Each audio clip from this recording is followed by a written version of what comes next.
Така че пазара трябва да се приспособи. Благодаря. Сега господин Чуколов.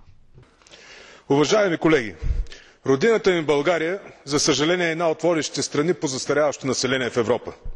След края на студената война младите хора от нас, подмамени от обещанията за хубав живот на Запад, вкупом се втурнаха да ви мият чиниите и у нас останаха само старите им родители. Идеята ви за удължаване живота на възрастните хора е страхотна. Кой не желае това? Но преди да се замислите за използване на нови информационни и комуникационни технологии, от сърце ви умолявам да осъзнаете факта, че в България пенсионерите живеят с пенсии, равняващи се на 50 евро месечно. Толкова заделя за тях социалното правителство на Българската социалистическа партия. Това е факт. Обръщам се към представителите на ПЕС в тази зала. Дами и господа интернационалисти, давате ли си сметка какво са 50 евро на месец за един пенсионер, който се е трудил честно и почтено през целия си живот? Давате ли си сметка, че 50 евро, с тези 50 евро трябва да се изхраниш, трябва да купиш храна и то на цени съразмерни с европейските?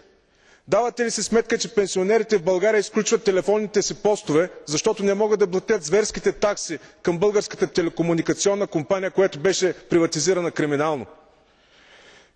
Това е една гавра за тях по начина, по който се поднасят нещата, да повишите тяхната информационна обгриженост.